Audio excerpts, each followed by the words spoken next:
Olá! Como são as lembranças que você tem dos tempos de escola? Muitos amigos, brincadeiras? Para muitos estudantes, as memórias não são tão boas assim. Apelidos, ameaças, agressões, constrangimento.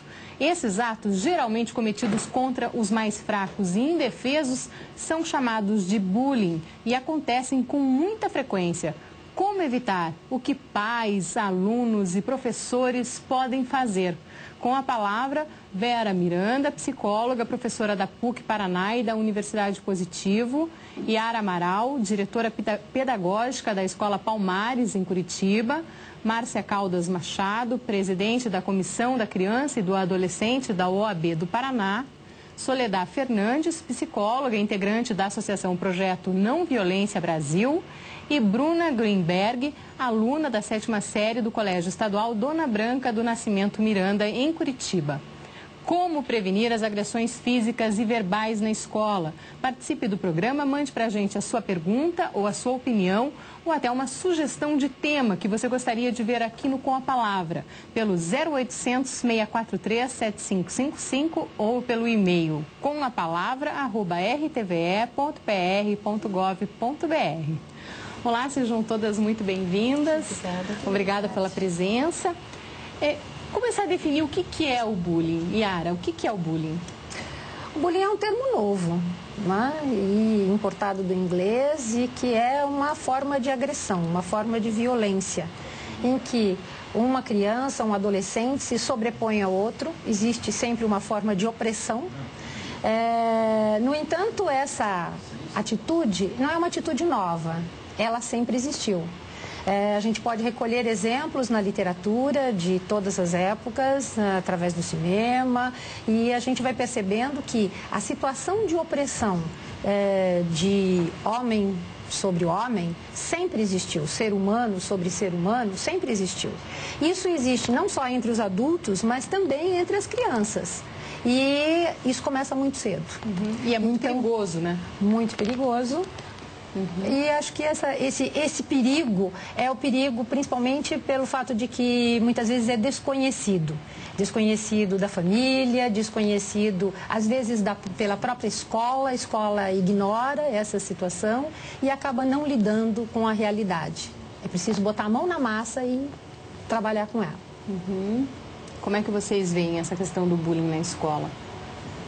Vera, bom, pode Soledad. Estava pensando, e também é um fenômeno que acontece em todas as escolas, né? Não é um fenômeno característico de uma instituição pública, ou de uma particular, ou de uma escola que esteja na área rural, ou que esteja, né, na área urbana. Em todas as escolas você consegue encontrar casos de bullying. Você acha que é intrínseco ao ser humano? Eu diria que o mecanismo do bullying, que é alguém mais forte se sobrepondo a alguém mais fraco, intimidando, é característico do humano. A gente tem exemplos na história, até lembrei, você falou de filme, lembrei do 300, lembra daquele filme? Onde o exército persa luta com 300 homens, os exércitos romanos que faziam batalhas com exércitos menores para mostrar o seu poderio, né? Então, essa questão de alguém mais forte sobrepujando alguém mais fraco desde que o homem é homem, desde o princípio da história da humanidade. E as crianças descobrem isso com bastante facilidade, né, Vera? É muito interessante. Eu trabalhei muitos anos como psicóloga escolar e várias vezes os professores vinham pedir auxílio, né, para casos de algumas crianças que eram desqualificadas pelos colegas, com apelidos, às vezes chamavam de gay, daí você ia descobrir o que o menino fazia. O menino não gostava de jogar futebol, né, ou ele não gostava de brincar de luta. E a professora procurava a psicologia para compartilhar o que eu faço com esse grupo, né, que de alguma forma não lida bem com as diferenças individuais, desqualifica, e nem sempre a criança que é vítima de uma agressão verbal ou física, ela consegue manifestar seu sofrimento. Então, acho que a postura do educador, principalmente do professor, é de grande valia para trabalhar preventivamente ou dessa forma, orientando quando já há alguma manifestação de sofrimento num grupo. Eu gostaria de voltar um pouquinho para o conceito do bullying. Nós estávamos comentando antes, aqui no bate-papo informal que nós estávamos tendo, que eu assisti um filme da década de 30, chamado Como Era Verde Meu Vale. É um livro, acho que todo mundo que tiver a oportunidade de ler deve ler, mas foi transformado num filme. E numa das cenas desse filme, um menino de 12 anos, que já é carvoeiro, já tem o trabalho infantil, né? Um pouquinho a visão do trabalho infantil, mas esse menino, quando vai à escola, é porque os pais tinham uma visão um pouquinho melhor dos pais da época, né? Ele sofre humilhações.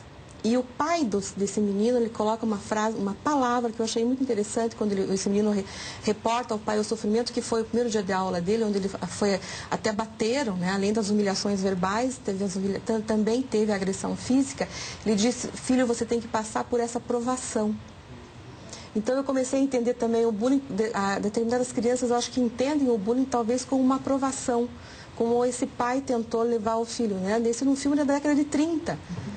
Então é um fenômeno muito antigo, apesar do conceito ser novo, né? A palavra nova, né? Americana, inglesa, na verdade, é uma palavra inglesa, que o Brasil ainda não definiu e não conceituou ainda como deveria conceituar, ainda nós não temos uma tradução, mas ela vem vindo, e esse filme me trouxe uma tradução de bullying que eu achei muito interessante, quando o pai disse: é uma aprovação, meu filho, né? Quando ele leva. Então eu acho que você tem que entender o bullying também, desta forma, ela é intensa, o bullying é intenso, né? Ele é uma prática intensa nas escolas, e é intensa, acho que na vida das pessoas que passaram por bullying e não se curaram, acho que a senhora pode até colocar sobre isso, ela leva isso para o resto da vida dela. E talvez no ambiente de trabalho, se chama mobbing hoje, né? Essa pessoa também vai sofrer a mesma situação que sofria na escola. Então, é um fenômeno, pode-se dizer, não moderno, um fenômeno que sempre existiu, mas que eu acho que nós devemos estudar com um pouco mais de sensibilidade, buscando saídas, né? Para melhorar. Na literatura brasileira, alguns autores usam o termo intimidação. Intimidação também. Porque não se tem a tradução. Que o bullying vem do inglês bull, que é touro. Aí do bull deriva o bully, que é o valentão. Aí o bullying é sinônimo dessa criança ou desse adolescente que é o fortão, o valentão, aquele que se acha mais poderoso que todo mundo e por causa disso humilha, denigre, persegue. Mas na nossa gíria, né, da moçada aí, a gente tem alguns termos que eles usam bastante. Zoar, zoação, é o mais usado. Zoar eu acho que é o que mais cabe. Não sei em que medida esse termo é utilizado no Brasil de norte a sul, mas de qualquer forma eu acho que eles sabem muito bem o que é zoar. E isso é bullying. Bruna, você que é a nossa representante aqui dos estudantes, você nota isso na sua escola?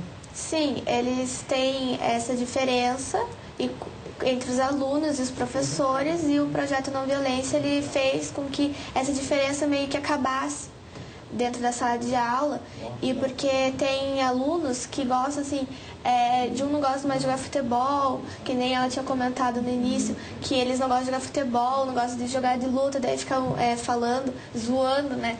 Que ele é gay, que ele é não sei o quê, aí é aquele outro. E isso, assim, com esse projeto fez com que acabasse, assim, sabe? Ele não... Pelo menos diminuísse. Diminuiu bastante com isso. E as pessoas, assim, na sala, eles estão tentando agora se comportar como todos sendo iguais, mesmo com as diferenças. Menos sendo mais alto, o mais baixo, o mais gordo, o mais magro. Entendeu? E daí ele mudou bastante, assim. Ficou, com esse projeto ficou bem melhor a situação da escola. A escola Dona Branca que você estuda foi uma das escolas que a ONG Não Violência fez um trabalho, né? Como que é normalmente o trabalho? Então, quando as escolas nos procuram, num primeiro momento se faz um diagnóstico das necessidades com relação à violência escolar, né? Que é diferente da violência que acaba atravessando os muros da escola, como a do tráfico, a do assalto, ou do roubo, não. A violência escolar é aquela violência específica das relações humanas, né? Os conflitos que mal resolvidos geram mais conflitos, ou que as pessoas, por não serem muito hábeis, resolvem com agressões físicas, com agressões verbais. Aí, vendo a necessidade da escola, a gente monta um programa onde a gente dá aula para os professores, para ensiná-los a como lidar com essas situações, trabalha com os alunos, chama a comunidade escolar. E é um trabalho bem profundo porque ele acontece ao longo de 3 anos durante a escola, né? E após esses 3 anos, no Dona Branca, né, foi o último ano passado, os profissionais ainda continuam recebendo o nosso suporte pelo nosso centro de capacitação, né? Eles podem estar fazendo os cursos, eles podem estar chamando a gente para ir dar uma olhada na escola de como é que estão as coisas. Então, acaba a parceria de 3 anos, mas a escola não é abandonada, ela continua recebendo o suporte da gente por essas outras vias. E acredito que isso seja muito importante mesmo, porque o trabalho tem que acontecer permanentemente. Porque se ele parar durante um determinado período, isso volta a aflorar. Até porque a clientela da escola também vai mudando, muitos dos professores também mudam e há necessidade de um trabalho contínuo mesmo para que, de fato, possa se efetivar essa modificação. Ela tem que ser contínua, né? Constante. Tem que ser contínua, tem que ser no âmbito da prevenção desses comportamentos e no âmbito da atuação quando eles já acontecem, né? De apoio tanto às vítimas quanto aos agressores. Porque muitas vezes a gente se identifica com a vítima e esquece de que o agressor precisa tanta ajuda ou mais às vezes que a própria vítima, né? Então, por isso que o trabalho tem que ser contínuo. Não pode ser uma coisa pontual de uma palestra ou de um cartaz sobre bullying, não. Tem que se pensar todo o programa escolar para trabalhar essa questão. Você gostou de participar do projeto? Sim, porque eles não fizeram assim uma coisa teórica. Eles iam lá na escola, daí falavam com os alunos, levavam a gente para a quadra, explicavam pra gente. Tinha bastante, vamos dizer assim, dinâmicas e tal. E eles, assim, ajudou bastante com isso, é até melhor para entender, que nem quando teve esse projeto, eu estava na 5ª série, a cabeça era diferente. E daí foi até melhor, assim, para entender o que era violência dentro da escola, o que é as diferenças entre os alunos, e porque cada ano isso muda, né? Cada ano vem pessoas com mentalidades diferentes dentro da escola. E foi bom, assim. Eu notei a diferença. Que bom. Como prevenir as agressões físicas e verbais na escola? Participe do programa, mande aqui pra gente a sua dúvida ou seu comentário pelo 0800 643 7555 ou pelo e-mail do programa, que é comapalavra@rtve.pr.gov.br. Eu estou esperando a sua participação, a gente faz um rápido intervalo e volta já.